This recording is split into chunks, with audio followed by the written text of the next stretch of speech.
Buenas tardes, queridos amigos. Bienvenidos a Vladimir a la Una. Estos son días muy particulares porque fíjense que tengo ya en varios programas lamentando el fallecimiento de distintas personas que he conocido, algunas personas con más cercanía que otras, ¿no? Y hoy, pues, reincidimos en esto de lamentar el fallecimiento de alguna persona, y en este caso quiero referirme pues al caso de Pastor Heydra, quien fue dirigente estudiantil en la UCB, fue presidente de la Federación de Centros Universitarios, fue un hombre muy destacado en la actividad política universitaria, pero además también fue un hombre polémico como comunicador social, fue un periodista de esos frente a los cuales había muchas opiniones a favor y muchas opiniones en contra, como quizás pasa con uno también.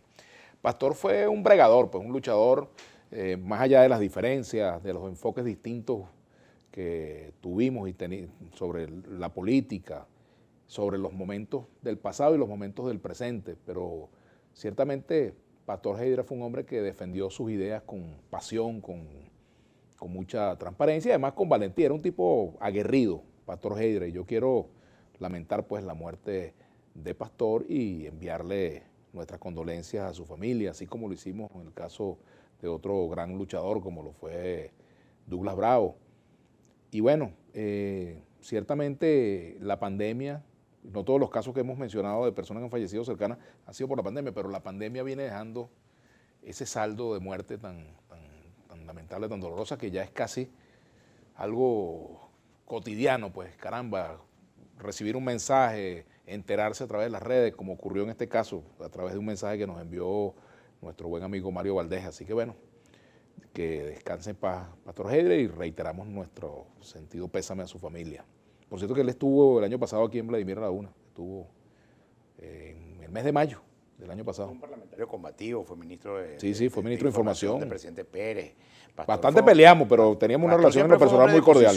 Tú podías estar o no estar de acuerdo con Pastor, pero siempre él tenía su posición y la podías debatir con toda libertad. Pastor además es un gran sentimiento para Nueva Esparta, fue un gran parlamentario por el Estado de Nueva Esparta, que yo me honro representar hoy también. Y en el sentimiento de los malagueños está sembrado el Pastor Heydra, que Dios lo tendrá en buen lugar. Así es. Bueno, además tú sabes que él fue militante de la Juventud Comunista en los años 60 y evolucionó 70, y terminó y luego, en el partido, terminó en Acción Democrática. Así como es, todo, después de una pasantía por el MAS, lo hizo Betancourt también. Pasó del rojo al naranja y luego al blanco. Bueno, la gente evoluciona en el tiempo. Puede ser.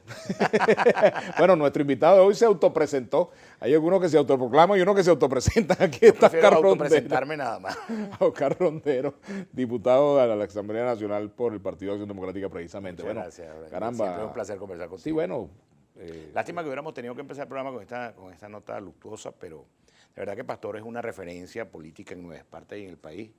Tú podías estar o no estar de acuerdo, coincidir o diferir de Pastor, pero siempre tenías una posición y siempre él defendía con fervor sus posiciones políticas. Fuimos buenos amigos.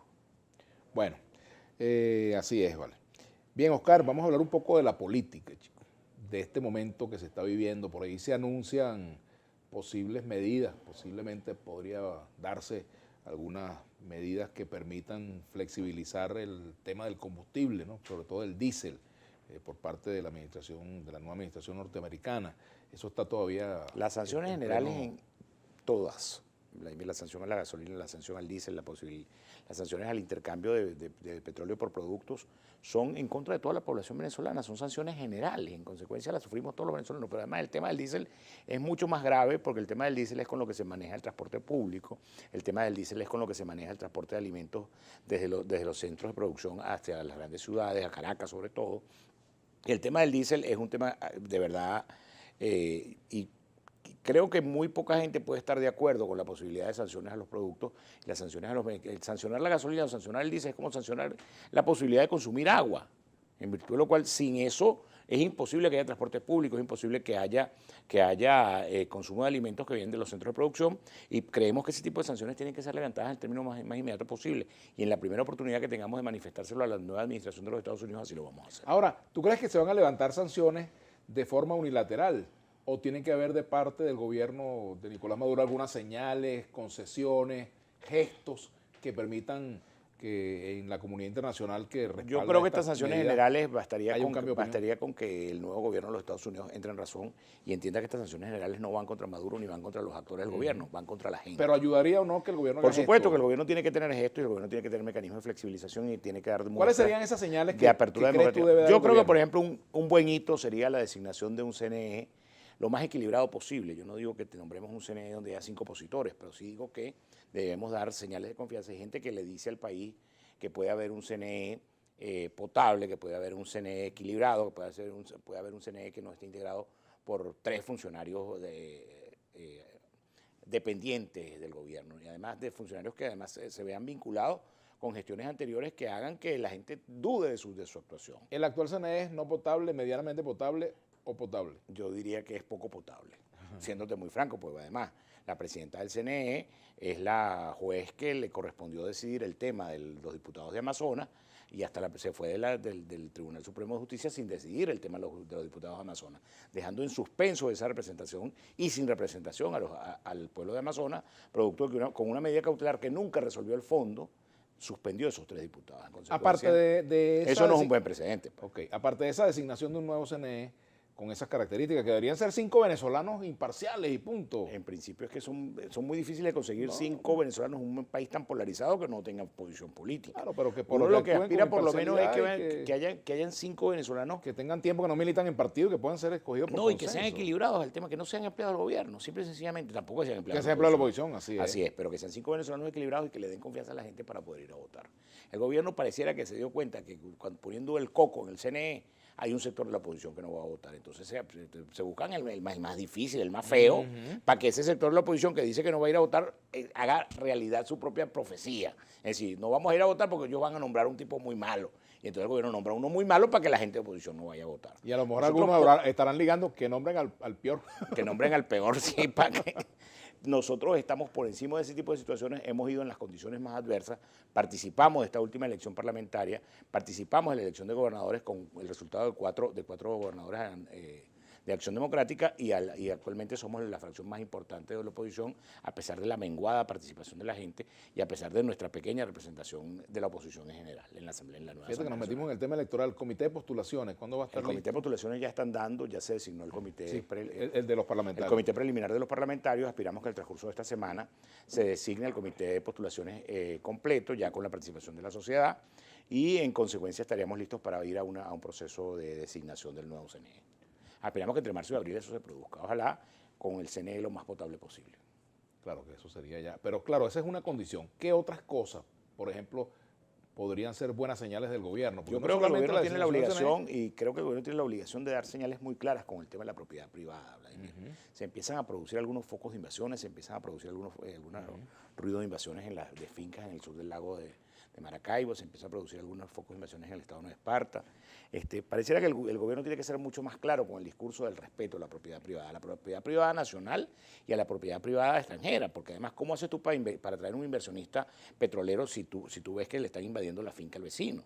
O sea, ¿cómo tú le dices a la gente venga a invertir en Venezuela y demos confianza? Hoy el gobierno de Venezuela no es el todopoderoso gobierno rico que gobernó en otro tiempo con petróleo a $100 el barril, que podía despreciar la participación privada en los negocios, en los negocios petroleros, en los negocios energéticos. Hoy el gobierno necesita de la inversión privada para poder avanzar en el tema de la exploración y explotación petrolera y necesita establecer unas condiciones mínimas económicas para que la gente pueda sobrevivir. El tema del salario de la gente, el tema del poder adquisitivo. Ese es un punto que vamos a abordar ahora, al regreso.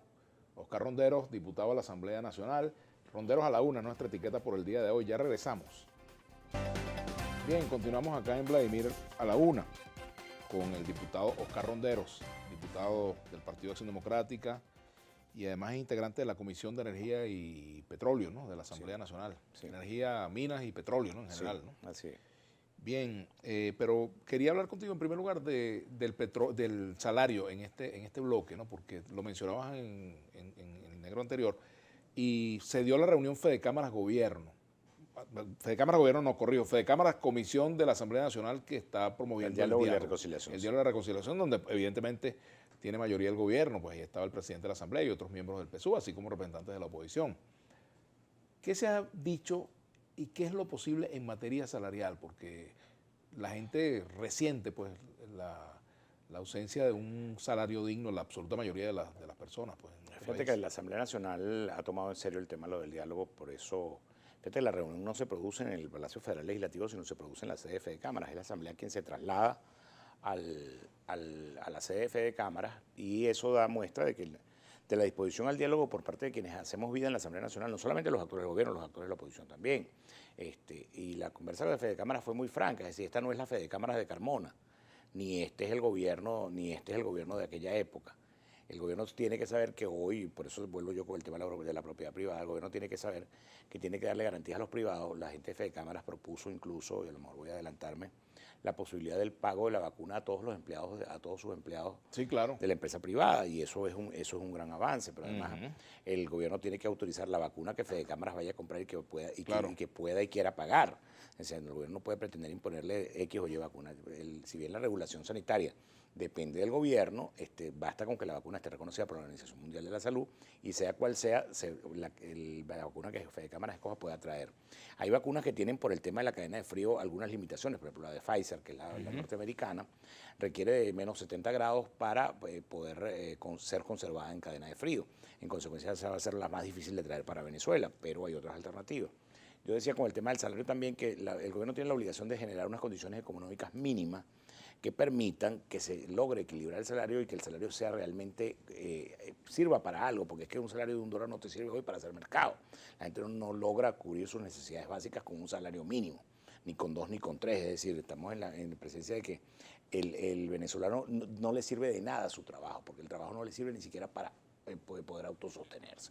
En consecuencia hay que crear unas condiciones país que tenemos que crear entre gobierno y oposición, condiciones país que tenemos que crear en función del beneficio de la gente. Porque de qué vale, por ejemplo, de que mañana el gobierno decrete un aumento general de salarios y diga, bueno, ahora el salario mínimo es de $40. No sirve de nada si al día siguiente la inflación se lo come, y si al día siguiente empiezan a producir bolívares inorgánicos que no tienen ningún basamento sustancial. En consecuencia, el salario se volverá de nuevo saliagua. En consecuencia, hay que hacer un gran acuerdo político para que el salario de la gente pueda llegar a ser un salario que sirva para autosostenerse, que la gente pueda con el salario lograr comer, por lo menos hoy con el salario de $1 apenas la gente no logra comer. ¿Está el salario entre las prioridades de la Asamblea Nacional? Está entre las cosas, no solamente el salario, todo el tema económico general, Vladimir. Es necesario dar garantías para que venga la inversión extranjera a invertir en petróleo, invertir en minería, invertir en las cosas en las que somos competitivos. Porque de lo contrario, vamos a cerrar el país. Este país no aguanta el seguir esta confrontación que nos tiene acabados económicamente, nos tiene divididos políticamente, y no permite un país viable. Ahora, se ha nombrado una comisión de diálogo, Oscar. Esa comisión de diálogo se da en un contexto quizás distinto a otros momentos en los cuales ha habido diálogo, pero ¿tú le ves perspectivas reales a esta con respecto a otros intentos que se han dado? Yo creo que nosotros tenemos la obligación de establecer una agenda mínima del diálogo que arrancaba, como te decía, con el tema CNE, pero que tiene que tener incidencia en la vida de la gente. Es decir, la consecuencia tiene que ser la atención del tema salario, la atención del tema servicios públicos, la atención de tener una Venezuela viable. Es decir, yo creo que nosotros estamos trabajando también el tema de la posibilidad del convenio, retomando el tema del convenio con la CAF, el Programa de Naciones Unidas para el Desarrollo, para llevar luz eléctrica a Margarita y al estado Zulia. Ayer yo volví sobre el tema y vamos a presentarlo en la nueva Asamblea Nacional. Aspiramos que esta vez sí podamos tener mayoría para aprobarlo. Un sector mezquino de la Asamblea Nacional, a la que yo también pertenecía, la anterior, no permitió que ese proyecto pudiera avanzar. El plan es que la Corporación Andina de Fomento le dé un préstamo a la República. Ese préstamo no va a ser administrado por el gobierno de Maduro, va a ser administrado por el Programa de Naciones Unidas para el Desarrollo, de tal forma que aquellos ruidos y aquellas corruptelas que vivimos con el tema eléctrico en el pasado no se vuelvan a presentar. Lo va a administrar el Programa de Naciones Unidas para el Desarrollo con la transparencia que caracteriza a Naciones Unidas y que obliga a presentarle cuentas al mundo. En consecuencia, creemos que eso puede llegar directo a la gente. Es decir, creo que la Asamblea Nacional tiene la obligación de convertirse en un vehículo para mejorar la calidad de vida de la gente y de ser útil a la gente. De lo contrario, no tendrá ningún sentido nuestra presencia allí. Chino Marcano nos escribe: tomen en cuenta las bases sindicales que están en las calles reclamando como la coalición sindical, los trabajadores del sector público. Lo que estamos reclamando es justicia con el salario HCM y beneficios eliminados por un instructivo de planificación. Nos dice Itzme por aquí. También la comisión de diálogo está abierta a recibir a todos los dirigentes sindicales que si quisieran acercarse. Hoy hay una primera reunión con un grupo de dirigentes sindicales, pero estamos abiertos a realizar cualquier otra con todos los sectores que hacen vida en el movimiento sindical, los de oposición, los de gobierno. que en principio no deberían ser de oposición de gobierno, sino de representantes de los De trabajadores. los trabajadores, claro, así, hablar por los trabajadores, todos, ¿no? Todos. Itzme, Pero estudio además, independiente lo de del sueldo y gobierno de salarios que oposición avale... también, los gobiernos de oposición están pasando la misma situación terrible. En consecuencia, pareciera que eso no los diferencia. Es decir, todos están pasando una situación de prehambruna con el tema del salario, porque con $1 no logras comprar un kilo de carne. En consecuencia, la situación es terrible para unos y otros. Por cierto, ¿cómo está el tema del sueldo de los diputados en esta oportunidad? Todavía no sabemos cuánto va a ser. Que los antecedentes dicen que los compañeros rojos no son muy espléndidos en el tema del salario. En consecuencia, no nos hacemos grandes expectativas. ¿Y la anterior directiva de la Asamblea cómo lo trató finalmente? Bueno, nosotros estuvimos prácticamente 4 años y Bueno, medio. porque les cortaron los recursos a la Nos Asamblea, cortaron pero los luego recursos. salieron unos recursos y entonces nunca se aclaró cuánto era que finalmente les dieron a los diputados, porque uno decía que era $100, otros decían que eran 2.000, otros decían En que el eran caso 3.000. nuestro, en el caso mío, yo no alcancé a cobrar ninguno de los recursos que les pagaron a otros de los diputados, en virtud de que yo decidí ser candidato a la nueva Asamblea Nacional y me sacaron de la nómina de la vieja N también. ¿A ellos te sacaron Sí, claro. como castigo? Castigo por haberme O sea, postulado y por haber ganado las O elecciones. sea, de tú Nueva fuiste Esparta. doblemente castigado. Fuiste castigado por el gobierno. Por el gobierno de Maduro, inicialmente, y porque luego no, porque nos quitó los recursos, y luego por directiva de la Guaidó. directiva de Guaidó, porque yo decidí postularme y logré ser diputado nuevo por Nueva Esparta. O sea, que tú tendrías que meter un recurso en el Ministerio del Trabajo al gobierno de A los Maduro. dos, a los dos. Pero además que cuando tú te das O sea, que cuenta... tú estabas doblemente en la oposición. tiene- Estabas en la tiene- oposición a Maduro y a la directiva de la Asamblea. Sí, así fue. Además, fui una voz crítica siempre con relación al tema en la antigua Asamblea Nacional. Hice observaciones muy serias con el tema de la política de las empresas que han sido tomadas por el gobierno de Guaidó afuera. Las hice puertas adentro y las he hecho puertas afuera también. Aquí dice, estudio independiente de sueldos y salarios que avale escala de sueldos e ingresos a realizar. Pero primero tiene que haber la plata para hacer los aumentos. Primero ¿No? tienes que saber dónde vas a sacar la plata para poder hacer los aumentos. Esa es la realidad. Y tienes que tener un país viable y un país que realmente tenga los ingresos para poderlo soportar. Aquí dice Gerardo Pérez, algo que es importante, a la reunión de la Asamblea Nacional con los trabajadores públicos y privados deben ser invitados y que participen los dirigentes sindicales de base a nivel nacional, tales como @coalición sindical, @jmarcano 6872, @carmelo, no sé qué es esto. Pásamelo, yo me Sintraínce, llevo la Sintrameca lista y otros integrantes. Yo me ¿sí? llevo la lista y me hago el compromiso de presentársela a la Comisión de Diálogo Nacional para que los invitemos. ¿Qué es lo que pregunta Carmelo Sánchez? Todas las centrales sindicales del país, otros factores sindicales serán convocados al diálogo. El problema es cuando se convoca al diálogo y dice, sí, pero este no. No, es que el plan es que el diálogo no sea está con todo el ocurriendo. mundo. Bueno, pues, la mejor demostración es que tú crees que la gente del gobierno hubiera querido hablar con Fede Cámara.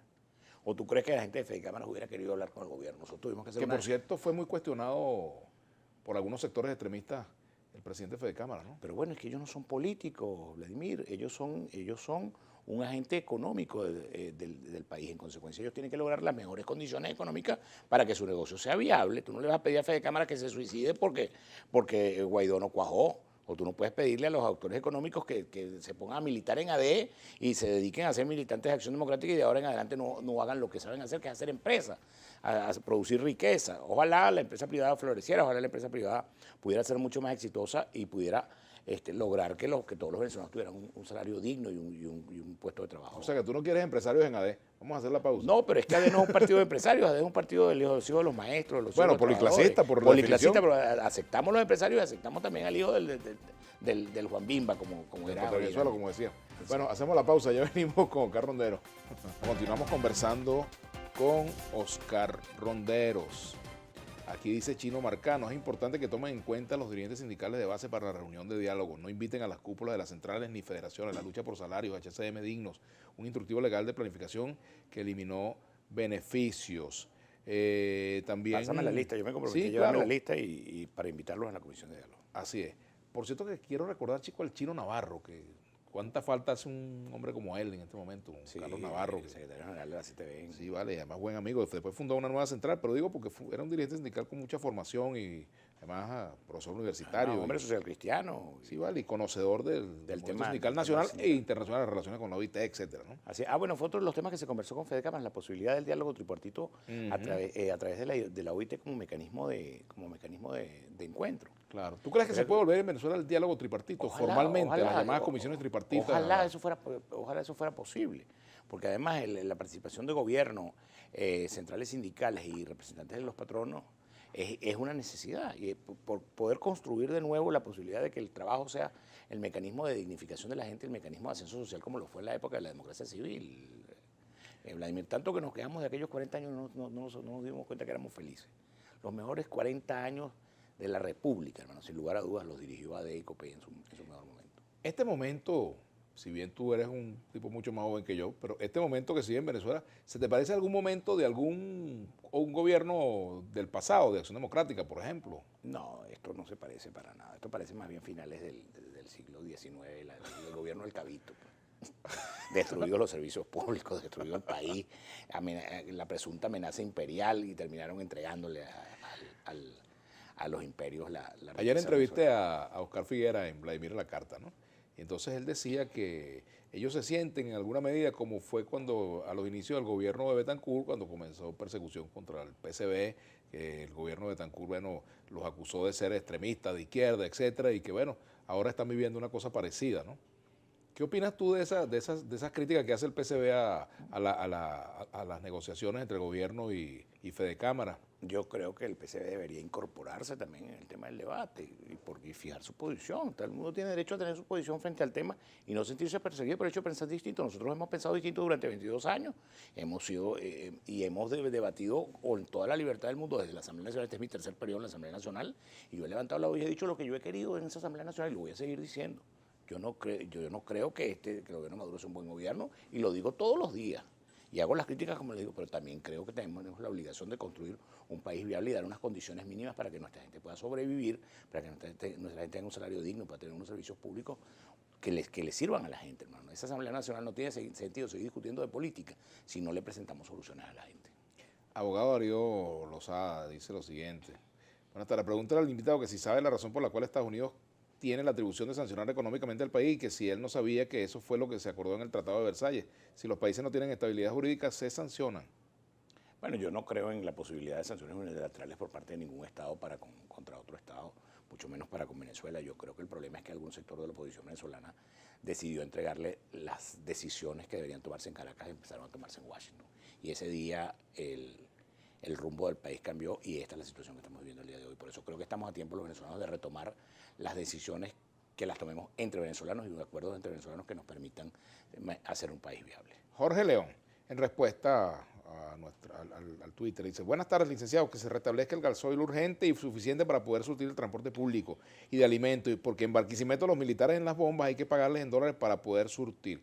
Bueno, caramba, esa situación tiene que revisarla la Fuerza Armada. Y se repite esa situación en el país. Eso hay que decirlo, porque es que además hay que decir que el tema del... Mi padrino, escuche este planteamiento. El tema del control de la él sabe eso que está pasando, ¿no? Yo no sé, no tiene ningún sentido que yo en ningún país del mundo donde he ido he visto que las bombas las vigile un militar, hermano. Eso no existe, eso no tiene ninguna razón de ser. Esa no es la razón de ser de la Fuerza Armada, esa no debe ser la razón de ser de nuestra empresa petrolera. Es decir, así como yo abogo porque se levanten las sanciones, también abogo porque ese tipo de situaciones no ocurran, hermano. Sí, claro, además te pones a ver...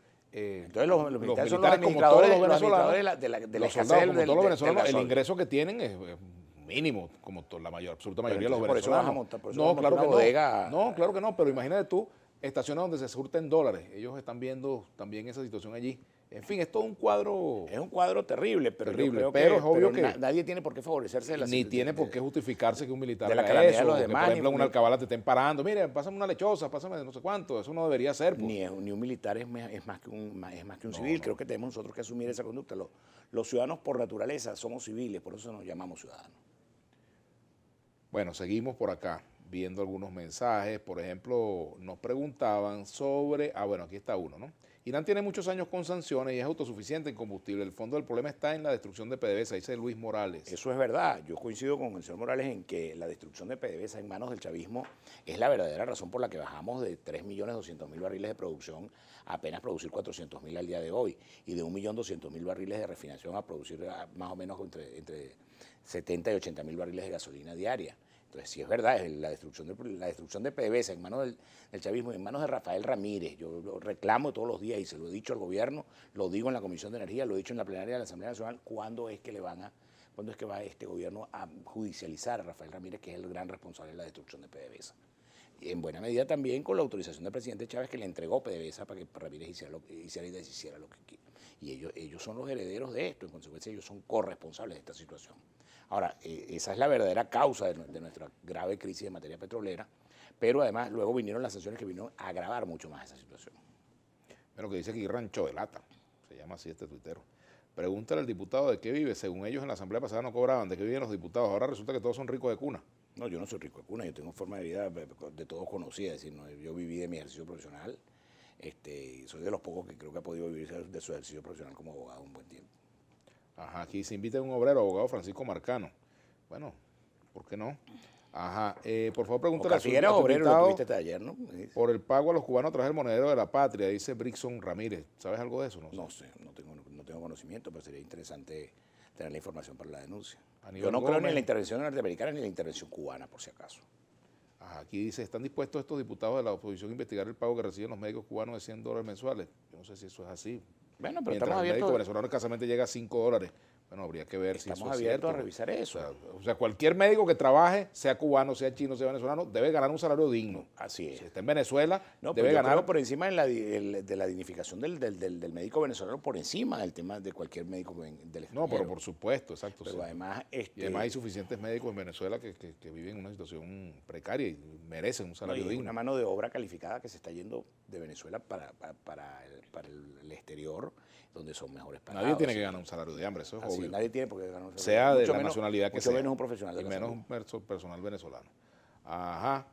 Aquí dice, ¿qué opina el diputado Rondero, abogado Luis Lovera, de la reunión a puerta cerrada de los diputados opositores con la delegación ONU sin siquiera una rueda de prensa a la antigua y sin avances democráticos? ¿Sabes algo de eso? Vamos a Sí, hacer la esta pausa. mañana- Vamos a hacer la pausa y hablamos de este tema. Ya venimos con Oscar Rondero. Rondero a la una.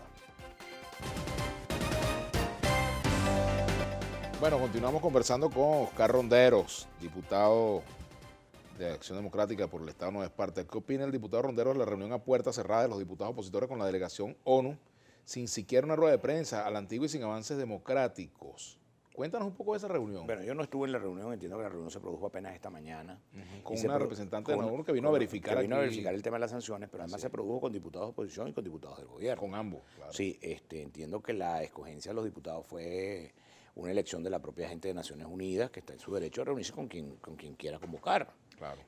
Y si no hubo una declaración de prensa es porque aún no se habrá arribado a alguna conclusión, pero entiendo que eso hay más o menos una posición unívoca entre los diputados de gobierno y oposición de la nueva Asamblea Nacional, que las sanciones en general son dañinas para Venezuela. Además, son dañinas a los propios intereses de los países que las promueven, Vladimir, porque esos espacios que están dejando las empresas norteamericanas producto de las sanciones los ocupa una empresa china o los ocupa una empresa rusa. ¿Será que los norteamericanos están interesados en dejar de invertir en petróleo en Venezuela o en dejar de invertir en minería? Yo creo que los Estados Unidos se está haciendo un autogol con el tema de las sanciones. Es decir, está impidiendo la posibilidad que empresas norteamericanas inviertan en Venezuela y abriendo esos espacios de mercado para que entren empresas rusas y chinas. Yo no sé si los norteamericanos lo habrán visto desde ese punto de vista, pero en la primera conversa que yo tenga oportunidad se los voy a hacer ver. ¿Y esa conversa está muy lejos? Bueno, eso puede estar más cerca que lejos. Allá con los norteamericanos. Yo creo que eso es una necesidad. Hay que hablar con todo el mundo, hay que hablar con los norteamericanos, hay que hablar con los europeos, hay que buscar la forma de que la gente escuche la campana de lo que nosotros estamos viendo aquí, sobre todo los venezolanos que vivimos en Venezuela, que estamos aquí todos los días y que podemos dar nuestra propia versión de la realidad que nos toca vivir aquí adentro. Otra pregunta, María Victoria. Buenas tardes. Por favor, pregúntale a sus entrevistados si la Asamblea tiene pensado iniciar la reforma de la Constitución para eliminar la reelección presidencial inmediata. No está previsto en la agenda de la Asamblea Nacional alguna reforma constitucional. Brixon Ramírez, por favor, pregúntale a tu invitado cuál es su opinión con el tema del arco minero del Orinoco, ecocidio, suicidio, dice. Bueno, yo creo que tiene que haber un equilibrio entre el tema ambiental y el tema de la explotación de los recursos. Tú no puedes tener a la gente pasando hambre por abstenerte de explotar las riquezas que están en el suelo venezolano.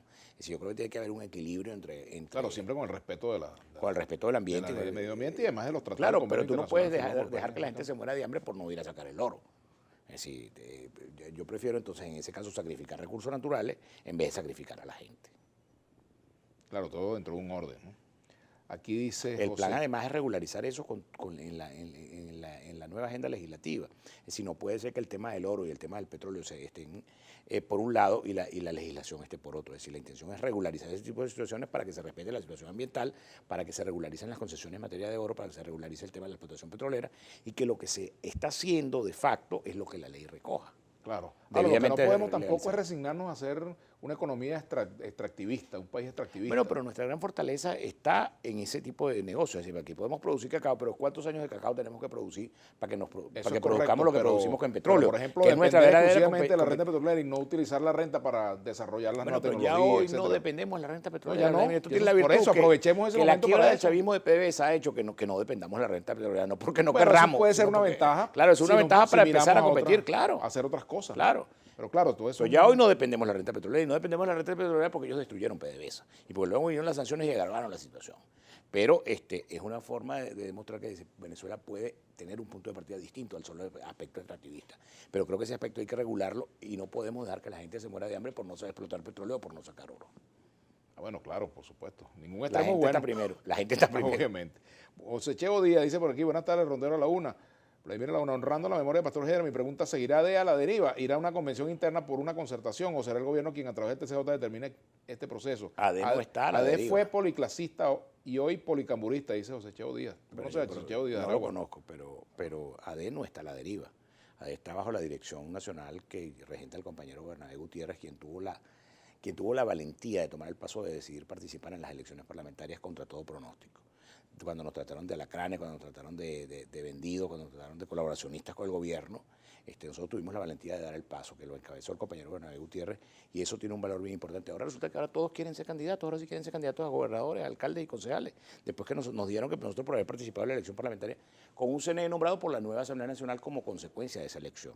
Entonces pareciera que es un contrasentido. No ha habido pase de corriente con el sector de Ramos Ayub. No, lo que es pase de allá para acá. Ajá, mucha gente viniendo de allá para acá queriéndose candidato. Es una cosa perfectamente legítima. Tú no puedes castrar los liderazgos de Acción Democrática en el país que están regados por todo el país. ¿Ustedes van a apoyar la reelección de los 4 candidatos, de los 4 gobernadores que tienen? Si los 4 gobernadores quieren ser candidatos, vamos a apoyar a los 4. Nosotros en Nueva Esparta estamos apoyando al gobernador Alfredo Díaz, que va a ser de nuevo candidato de Acción Democrática. En el caso del Táchira estamos apoyando a la compañera Lady Gómez, que es de nuevo la candidata de Acción Democrática para la reelección en el Táchira. Y estamos a la espera de los compañeros Ramón Guevara y Antonio Barreto, en el caso de Mérida y Anzoátegui, que si ellos estuvieran dispuestos, estamos listos para acompañarlos. Pero además estamos acompañando los liderazgos de candidatos a alcaldes y concejales en todo el país. Y bienvenido todo el que se quiera incorporar. Yo creo que la gran familia DECA de este año cumple 80 años de Acción Democrática, no es una casualidad, un partido de 80 años. Y lo hemos denominado 80 aniversario, año de la reconciliación. Año de la reconciliación porque estamos en plan de recoger a todos los adecos que estén por ahí regados, incluso los que se habían ido antes, los que tienen tiempo que se habían ido y que estén dispuestos a regresar, también estamos dispuestos a recibirlo. Ojalá. O sea, ahí caben Ledesma, Claudio Fermín. Todos, caben todos ellos. Ojalá se vinieran mañana. Ojalá pudiéramos tener un nuevo AD donde estuviera Fermín, donde estuviera Ledesma, donde estuviera Héctor Alonso, pues el propio Timoteo. Es decir, los que en el camino, por alguna diferencia se apartaron, hoy son bienvenidos de nuevo en AD. En esa dirección que regenta el compañero Bernabé Gutiérrez. Lo que tiene que hacer la prueba del himno, le pones el himno, si se le aguan los ojos y si llora, bueno, le pasa lo de Ledesma cuando creó ABP, y entonces iba el acto del aniversario del partido, cuando ponían el himno empezaba a llorar, entonces decía, bueno, no, esto no tiene remedio. Bueno, fíjate, por aquí hay otros comentarios. Nadie habla de aumentos. Es necesario realizar un diagnóstico de estado actual en todos los sentidos de desarrollo organizacional, Estado como organización. Es interesante el planteamiento. Aníbal Gómez, no solo un CNE equilibrado, hay que tomar en cuenta un TCJ imparcial. Un próximo desacato no está descartado si los resultados no favorecen al gobierno. Bueno, pero la mayoría en la Asamblea la tiene el gobierno, ¿no? El gobierno hoy no tiene, Vladimir, ningún motivo por el cual intentar imponer un CNE rojo. El gobierno ya no está en riesgo. El gobierno consolidó su opción presidencial, el gobierno tiene mayoría en la Asamblea Nacional, el gobierno tiene mayoría en las gobernaciones de Estado. ¿Qué motivo tendría el gobierno entonces para intentar provocar un CNE rojito cuando lo que viene es una elección de gobernadores, alcaldes, concejales y legisladores regionales? Es decir, pareciera que es un excelente momento para que el gobierno dé señales de apertura, de flexibilidad, de convivencia. Mira, Leopoldo López sería un buen carpintero de la unidad, como él ha llamado que va a hacer ahora gestiones por la unidad de la oposición. Bueno, es que lo que pasa es que hay gente que cree que la unidad solamente puede girar alrededor de ellos y solamente pueden tener un partido donde ellos sean los jefes. No por casualidad, Leopoldo ha pasado por varios partidos donde no ha logrado convivir, Primera Justicia, Un Nuevo Tiempo, y entonces ahora implosionó en buena medida los factores de la unidad que hacen vida alrededor de lo que queda del interinato. Él es el responsable de esa situación. Yo creo que en buena medida Leopoldo tiene responsabilidad en ese tema y en las políticas que allí se fijaron. ¿Qué va a pasar con el G4? Bueno, yo creo que el G4 hoy se debate entre la posibilidad de participar o no participar en las elecciones parlamentarias, en las elecciones de gobernadores. Yo creo, por ejemplo, fíjate, la situación del Zulia, donde el gobierno con el 20% se queda con todas las curules del Zulia, salvo una. Es decir, si allí hubiera un candidato de oposición del G4 o de fuera del G4 que recogiera más del 20%, sería el próximo gobernador del estado Zulia. Enrique Márquez ya anunció su candidatura, por Enrique Márquez ya anunció su candidatura. ¿Cómo es esa candidatura? Oye, una excelente candidatura, un zuliano auténtico que participó con nosotros en la propuesta de la CAF para el tema de la luz para el Zulia. Creo que Enrique es un excelente nombre que estamos poniendo a la orden de los zulianos para que sea el próximo gobernador. Pero hay otros actores que estando fuera de ese escenario podrían perfectamente incorporarse. Es decir, lo que no puede ser es que el 20%... Entre Enrique Márquez y Juan Pablo Guanipa, ¿quién apoyarías tú? A Enrique Márquez con toda seguridad. Pues Juan Pablo Guanipa mató el tigre, tuvo miedo al cuero. ¿Tú crees que alguien que la gente vote por él para que sea el gobernador del Zulia no vaya a ir a juramentarse puede tener algún sentido? Hoy los maracuchos estoy seguro que le responsabilizan primero a Omar Prieto por el desastre que viven los zulianos, pero después responsabilizan a Juan Pablo Guanipa por no haber asumido el compromiso que los zulianos le entregaron con su voto. Aquí nos dice Jesús Rojas. El pueblo clama con urgencia un cambio en la forma de vida de los venezolanos. Auxilio, auxilio. Mañana puede ser muy tarde. Acción y menos palabrería. Bueno, por eso yo estoy hablando de una Asamblea Nacional que le sirva a la gente y que se preocupe de los problemas de la gente. Aquí dice Jennifer Echarri. Buenas tardes. Pregúntale al invitado qué piensa de que los trabajadores públicos sean mal pagados y el gobierno nacional vivan como reyes, haya bloqueo para compra de medicina y alimentos y no para comprar armas. Yo creo que no podemos seguir utilizando el tema del bloqueo como un pretexto. Creo que es necesario definitivamente sincerar el tema del salario tanto de trabajadores públicos como privados. Tenemos que hacer la pausa y ya regresamos con Oscar Ronderos para la parte final del programa. Ya venimos, Ronderos a la 1. Bien, continuamos con Oscar Ronderos. Aquí dice Julio Milano. Diputado, en el mercado de Unare, un buhonero paga a su ayudante $60 mensuales. Pago en divisas. Entonces, ¿cómo es que no hay dinero para aumentar los sueldos? Ojo, son más de 500 puestos. Bueno, no conozco la realidad, sería osado de mi parte adelantar opinión, pero ciertamente quienes están en el comercio tienen alguna ventaja sobre quienes dependen de un salario. Porque se están sujetos al tema de la transacción de bienes y servicios y eso hace que tengan ese mayor acceso a las divisas. Fidel Viloria, buenas tardes, Vladimir. Queremos sueldos dignos. Hoy mi esposa, que trabaja en la Fundación Trujillana de la Salud, ella es enfermera y su quincena fue de 1.500.000, un kilo de azúcar. ¿Qué te parece? Así exigen que cumpla horario. Bueno, es lo que decía, que el tema de los salarios están absolutamente divorciados de la realidad de los costos del país y que no logras comprar un kilo de azúcar, un kilo de carne, mucho menos. El tema del deterioro proteínico de nuestra gente se ve de inmediato reflejado como consecuencia de esos números. Vladimir Polachini, tocayo, el esfuerzo de llamar a los diputados del TCJ no logrará su posicionamiento en el pueblo. Caracas no es Venezuela, los periodistas no lo comprenden. Aquí en Altagracia, Orituco, Guárico, tu propósito de legalizar moral no funciona. No entiendo qué quiere decir eso con la última parte, pero evidentemente, ciertamente a veces creemos que la realidad es Caracas. No, la realidad es mucho más compleja, que Caracas más bien la tiene realidad del una interior situación, del país es mucho más claro, compleja que la realidad de Caracas. Completamente. Y los que somos diputados del interior, como es mi caso, nos damos cuenta que lo que se está viviendo en la provincia es mucho peor de lo que se vive en Caracas. Por ejemplo, aquí me hablan del Tamacuro, Orlando Rodríguez Alember dice que la incapacidad de este gobierno nos tiene trasnochando, echando 20 litros de gasolina en el Delta Macuro. Bueno, la situación con el tema de la gasolina y el tema del gasoil ya lo venimos denunciando, es una situación muy grave en todo el país. Pero mientras más te alejas de Caracas, la situación es mucho peor. Por supuesto. Ahora fíjate, con respecto a la unidad de la oposición de cara a las elecciones de gobernadores y tal vez de alcaldes si se ponen de acuerdo, ¿cuán lejos está eso de verdad? O sea, ¿tú crees que, por ejemplo, es posible reunificar a la oposición que representa a Guaidó, la oposición que representa a Timoteo, la de Henry Falcón, la de Henry Ramos, la de Bernabé Gutiérrez? Yo creo que es una obligación de la oposición reunificarse y reencontrarse, de lo contrario le estaríamos regalando las gobernaciones y las alcaldías al gobierno. Es una necesidad de la oposición venezolana volvernos a encontrar y ser capaces entre nosotros de construir una alternativa opositora ¿Y hay tiempo de que eso ocurra de aquí a las elecciones? Estamos a tiempo. O sea, al dar tantas diferencias, tantas cuentas pendientes, por decirlo de alguna manera. Tenemos la obligación de hacerlo porque de lo contrario estaríamos regalándole al gobierno de no participar o de no coincidir toda la oposición, estaríamos regalándole al gobierno todas las gobernaciones. ¿En qué podrían tener razón quienes le reprochan a ustedes la participación electoral y en qué se basan ustedes para reprocharle a ellos el no haberlo hecho? Digamos, bueno, es que yo mido las cosas por el resultado, Vladimir. ¿Qué pasó? ¿Qué consecuencia tuvo el tema de la consulta y de no haber ido a votar? ¿Ocurrió alguna cosa? Maduro se fue, cambió el gobierno, se produjo la intervención armada extranjera. pues pareciera que por el resultado los que tuvimos razón fuimos nosotros.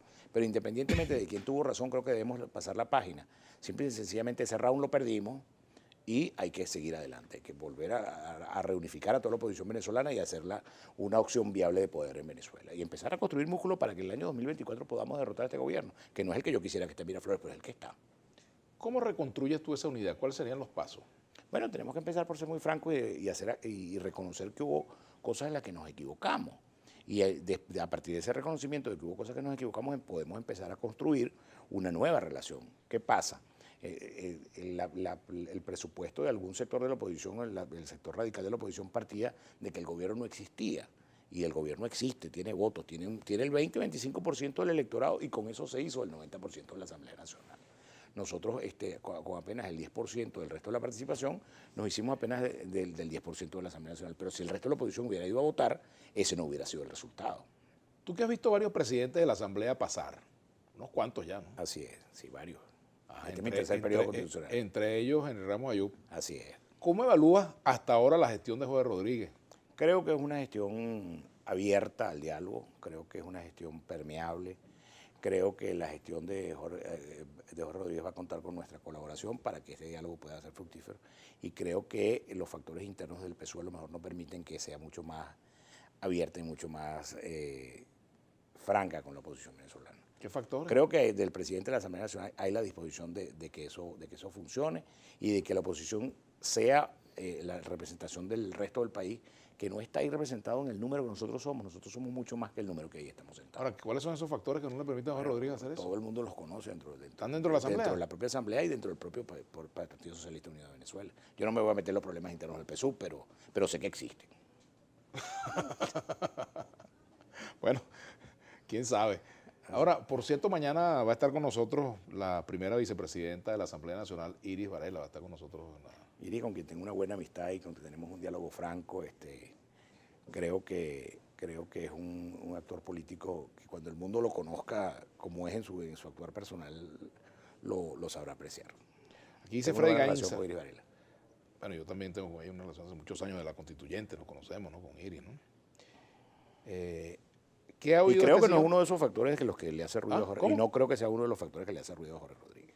No, yo no he dicho eso. No, porque la preguntaste inmediatamente después, por eso hago la... No, para nada. Hago la acotación. No, para nada. Si es la primera vicepresidenta de la Asamblea. Por eso, pero hago la acotación inmediatamente para que no se Ni pueda... pienso en ningún otro de los conocidos. Yo no sé quiénes son, por eso que te pregunto a ti, que sabes más que yo del chavismo. Yo intuyo que existen allí. ¿Dentro de la Asamblea? Sí. Ay. Bueno. ¿Qué ha oído este señor sobre los aumentos salariales? Los jubilados y pensionados estamos pasando aceite. ¿Por qué no oyen al PCB que está clarito con ese tema álgido? Dice Freddy Gainza. Sí, yo lo que creo es que los compañeros del PCB se quedan en la pura denuncia. Eso no sirve. Es decir, el diagnóstico todos lo tenemos claro. El salario no sirve para nada. El salario es un salario de hambre. No tiene poder adquisitivo, no logra comprar un kilo de carne, no logra comprar un kilo de azúcar, como ya lo dijo uno de los participantes. Pero ¿cuál es la solución? No, el problema es que hay que meterse en el fondo de producir y permitir el emprendimiento privado, que claro, ya hoy el Estado rico no inversión. Existe, Claro. y permitir que ese emprendimiento privado pueda producir trabajo. Claro, lograr que el capital nacional que está en el extranjero vea condiciones para participar. Vea condiciones para regresar a Venezuela. Mucho capital venezolano fuera del país. Si solamente el capital de los venezolanos en el exterior no regresara al país, otros. no necesitamos que viniera más nadie, no necesitamos que vengan turcos, ni rusos, ni chinos. Basta con que los venezolanos que tienen su capital afuera sientan que su país le da las condiciones mínimas para traer su capital a Venezuela. Y si se crean todas esas condiciones, ¿qué porcentaje crees tú del capital extranjero, del capital venezolano? Yo creo que el 70% del capital y el 80% de los venezolanos regresarían. Ningún venezolano está cómodo afuera, Vladimir, ningún venezolano está contento afuera. Todos añoran regresar a la patria en cualquier momento. ¿Qué pasó con el sueldo mínimo anclado al petro? Bueno, pregunta Omar Gutiérrez desde Caudares, ¿no? Y ahí dice Abel FR, el que cree en palabras de político está bien alejado de la realidad, la gente ya no cree en el sistema. Bueno, entonces tiene que decirnos cuál es la solución. Si la solución no es las palabras, el diálogo y la conversación en política, ¿cuál es la solución? Vamos a seguir vendiendo la falsa premisa de que el Trump nos venía a buscar. Ya Trump se fue, ya no nos vino a buscar. O sea, bajémonos de esa nube, hermano. Aquí nadie va a venir a hacer lo que tenemos que hacer los venezolanos entre venezolanos. Referéndum revocatorio, Oscar, ¿tú estás de acuerdo con el referéndum revocatorio? Yo creo que es un revocatorio? ejercicio inútil que puede llevar a la gente nuestra de nuevo a una frustración. No es lo mismo ganarle a Maduro por un voto en el 2024 que tener que superar el umbral de participación para la convocatoria, superar el umbral de la cantidad de votos que Maduro sacó la vez pasada en el 2018. Es decir, creo que es más fácil ganar una elección por un voto. O sea, que tú no estás de acuerdo definitivamente con la idea del referéndum revocatorio. A mí no me gusta la idea del referéndum revocatorio, pero no me niego a debatirla con los actores de la oposición que la planteen. Creo sí que requiere un esfuerzo mayor que el solo hecho de ganar una elección. Si hubiéramos ido en el 2018 y si hubiéramos ido en esta elección parlamentaria donde el gobierno apenas saca 4 millones de votos, seríamos hoy mayoría en la Asamblea Nacional y cuidado si estaríamos en Miraflores. Jorge Rodríguez, el presidente de la Asamblea, hizo una denuncia muy grave sobre posibles atentados, posibles acciones subversivas. Presentaron también en televisión el testimonio de una persona presuntamente involucrada en todo esto. ¿Qué saben ustedes de esta denuncia? No tengo la información concreta, pero la denuncia es bastante grave y creo que se debe investigar. Nosotros votamos en la sesión pasada la investigación al tema de la administración de Juan Guaidó en la Asamblea Nacional del periodo pasado y estamos dispuestos a votar esta investigación, una investigación transparente donde se someta al debido proceso, al derecho a la defensa, a los actores que allí aparezcan, pero además que se arribe a una conclusión, que no se quede como una denuncia más que a la que luego no se llega a ninguna conclusión. ¿A tu juicio tiene elementos de veracidad esa denuncia? No conozco el detalle de la denuncia, quisiera sí informarme del tema y para poder dar una opinión con mayor certeza. Bueno, lo importante es que una denuncia como esa se investigue, ¿no? No, lo importante es que se investigue y está en la disposición de la Fracción de Acción Democrática y de toda la oposición que hace vida en la Asamblea Nacional votar para que esa investigación se lleve a cabo. Ajá. Aquí dice Tulo Ney, ¿por qué cada vez que se toca el tema del sueldo todos esquivan la pelota? No hemos esquivado el sueldo. El tema del sueldo lo trajimos nosotros mismos. Yo empecé hablando del tema del sueldo. Es decir, pero hay que crear unas condiciones económicas mínimas en Venezuela para que el tema del sueldo se pueda resolver. Ajá. Aquí también, bueno, él repite un comentario parecido. No dicen nada de lo que dijo Richard Black en el Senado de Estados Unidos sobre el dólar en el país. William dice por aquí. No logro. Bueno, ya tenemos que ir despidiéndonos. ¿Preso político? Bueno, yo creo que sería una excelente señal por parte del gobierno la liberación de los presos de conciencia. Y es una necesidad empezar a crear condiciones. Y como te digo, el gobierno no corre ningún riesgo. Ya el gobierno la amenaza que tenía no la tiene. Ya tiene mayoría en la Asamblea Nacional, tiene el control del Poder Ejecutivo, tiene el control del Poder Judicial, tiene la posibilidad de dar una buena señal con el Consejo Nacional Electoral y también con la libertad de los presos políticos. O sea, que ahorita Nicolás Maduro, en ese sentido, está más tranquilo, duerme más tranquilo. Está gobernando y está gobernando de una manera más tranquila. Bueno. El presidente siempre ha dicho que duerme bien, yo creo que está durmiendo mejor ahora. Bueno, porque él no es de la izquierda trasnochada, él duerme bien. Entonces el que duerme mal es Oscar. ¿Y tú eres de la socialdemocracia trasnochada o de la socialdemocracia yo soy de la socialdemocracia activa. Bueno, muchas gracias, Oscar. Gracias, Vladimir, siempre un placer conversar contigo. Y ustedes, queridos amigos, los invitamos para que mañana nos acompañen nuevamente en Vladimir a la Una, con Iri Varela.